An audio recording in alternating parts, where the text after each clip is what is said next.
we have a match between Bane Alliance and Electric Monkey Overlords in Alliance Tournament 8. Bane on your left have brought a Vulture, 2 Slipners, a Hurricane, a Curse, a Basilisk, 2 Sabers, and 2 Dramiels. And for the Electric Monkey Overlords, we have a Golem, a Vargur, a Vulture, a Curse, a Rapier, a Basilisk, and 2 Daredevils.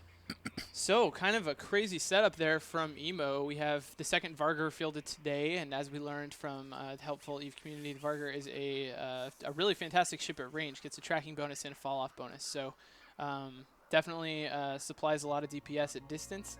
I'm not sure that's going to make too big of a difference in this match. It's going to be more raw DPS that they need because they're up against that Basilisk tank, along with some pretty hefty battlecruisers as far as battlecruisers go.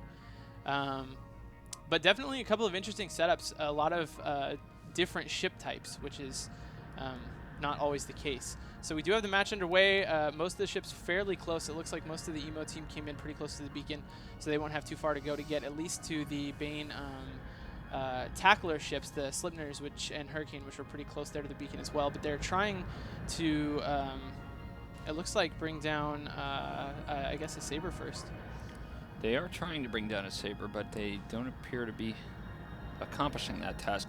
The Emo Daredevil is actually taking fire as well as the Emo Rapier. The Emo Daredevil about to hit armor. He's possibly going to explode or possibly not. And he will as we enter structure, and he goes poof, with the Rapier also taking damage. Yeah, that important thing there is the Rapier, which is going down pretty quick, already about to hit armor. I'm trying to look around and get a feel for the E-War going on in this match. I definitely see a lot of ECCM. The big, wow, as there goes the Rapier and a Daredevil. So first couple losses going in favor of Bane.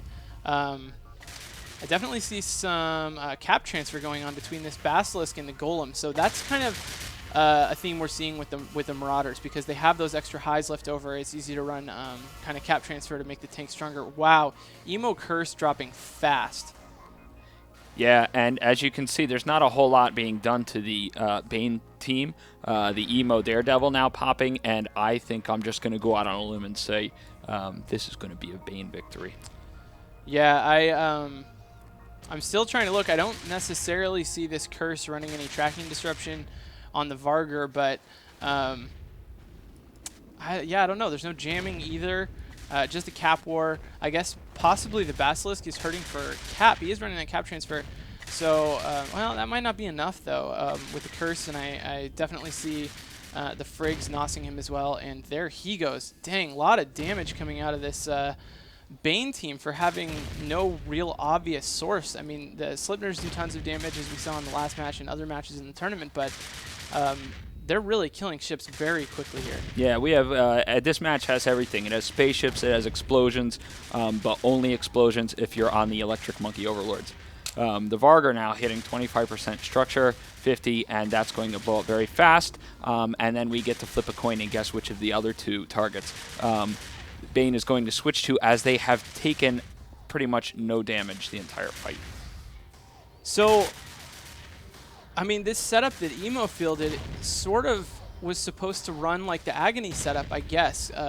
Kind of have a strong tank using the cap transfer to keep the Basilisk up. I don't know. It's not exactly the same, though. It just looks kind of all over the place to me. It doesn't do anything quite well enough. It didn't tank well enough, really, to justify that kind of turtling sort of plan. But at the same time, no ability to do damage whatsoever. So I'm still curious if that's the result of E-War. I really don't see a lot of E-War on the field at all, other than the Curse. And there was a Curse on both sides. This Golem already through shields. Looks like he does have a local rep, so he may pull back a little bit as he goes through armor, but obviously not enough to keep him alive.